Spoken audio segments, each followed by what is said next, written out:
People were calling bullshit, though. Just like they were calling, there was a few people that were wary that were calling bullshit on Bernie Madoff, and there was a few people that were standing out and saying none of this makes sense. Right. And who were those people? So there were a few people. There was a Matt Levine interview with Sam Bankman-Fried. He didn't call him a fraud outright, but he's like, hey, it seems like you're in the Ponzi business, and business is good. Whoa. And what did he say to that? He's like, well, like think of it like a box. And, you tell a bunch of investors, hey, if you put money in this box, we can get some money out. We can give you this yield. He starts to explain like this thing that sounds exactly like a Ponzi scheme. And so ultimately, Matt Levine's like, yeah, this doesn't really make a lot of sense. But again, it stopped short of this is a fraud because, no one knew. There's a bunch of backing. So I made a video at the time being like, this crypto CEO just describes a Ponzi scheme. And that video has aged so well because it's like, people are like, oh, it was all true. But people were outright calling it a fraud. Like Mark Cohodes, he's a famous short seller. He was calling that a fraud early. I have a buddy of mine. He goes by Dirty Bubble Media on Twitter. He's like one of the Anon Twitter accounts. He was calling it a fraud. There were things that were coming out, like questions about, okay, they say they have all this money. Where on chain is it? So like the blockchain, everything's publicly, you can see it, right? It's all at some address.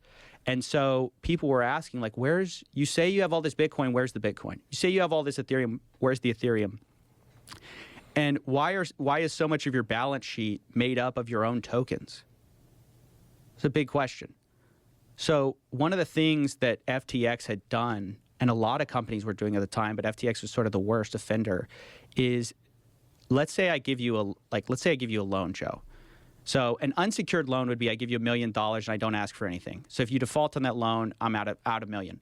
Another way is I ask for, okay, I'll take some equity in the studio if something goes wrong, right? So I cover my butt if you default on it. Now, this is what was going on in crypto. They're called collateralized loans. But what FTX was doing was they were saying, hey, like, we'll take $1 million from you, but instead of giving you collateral like dollars or like some asset, we'll give you FTT tokens, which is their own invented coin. And that should have value if anything goes wrong. And people were accepting that as value. But the problem is when at the exact moment FTX can't pay you back is the exact moment that FTT becomes worthless. So you think you have all this collateral, you think you have this backstop because on the books it's worth, X dollars. Let's say it's like worth $5 a coin. But what you're not realizing is the real risk is when FTX can't pay you back, they probably can't pay anyone back. Everyone loses confidence. Everyone sells their FTT tokens. No one wants to buy it. It's worth nothing. So how did this all fall apart? Great question. So it's really interesting because it was like a battle between FTX and one of their competitors, Binance. So the owner of Binance is, I think it's Changpeng Zhao. He goes by CZ on Twitter. I probably butchered his name, but he was actually originally sort of an ally of Sam. So he invested in FTX early on, put $100 million in, and eventually got paid out like $2 billion. Whoa. Yeah. Some of it was in this FTT token, though. So they have a bunch of FTT, right? And so it's like November was when all this stuff went down. And a report comes out from CoinDesk where it shows FTX's balance sheet. It shows actually what tokens they have. For one of the first times, it was kind of really, everyone got to look at it all at once in one place. And people noticed, like, wait a second. A lot of their assets are just their own tokens. Like they had a Serum token, which they control most of, FTT. So it looks like, if you just look at their assets, it looks like they're covering their liabilities. They owe customers $10 billion. Looks like they have $10 billion. But like most of this $10 billion is just their own tokens. So CZ takes this opportunity to kind of spread some, sort of information about that. He says, hey, we're actually going to sell most of our FTT that we got from that deal. And we're going to sell it. We don't know what's going on there.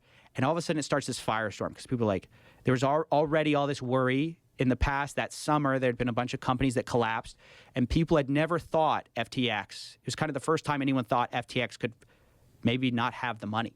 So CZ says, hey, maybe they don't have the money. I don't know, whatever. I'm just going to sell like $2 billion worth, or But he knew what he was doing. oh, for sure, he's a shark. He's a shark. He knows what he's doing. What was the conflict between the two of them that led him to do that? The conflict was, it's a great question. The conflict was ultimately that Sam was trying to get some regulations passed, and he knew all the crypto people were trying to control regulations to favor their individual business situation. And so CZ felt like he was being cut out in Washington. And I think there was like a tweet from Sam saying like, oh, like I'll see you the next time you're in Washington or something like that. But like, it was kind of a dig because he knows CZ can't go to Washington. Like he'd be afraid of being indicted, or I don't really understand why he can't go, but he can't go to America. So Sam was meeting with regulators. CZ felt cut out, like he was basically going to get a bad deal with regulators. They were all Sam was working really closely with regulators to try to get regulations passed. And CZ felt like he was cut out. So that stirred up this like battle between them. And ultimately, Sam goes, oh, you won like our battle. And people were like, you know, is it a battle when you lose billions of dollars of customer money? Like, well, how can you view this as a battle? Like, but he viewed it as like, we're sparring partners. Like, and you won this round, or you won the war. Because he thinks this is going to go on forever.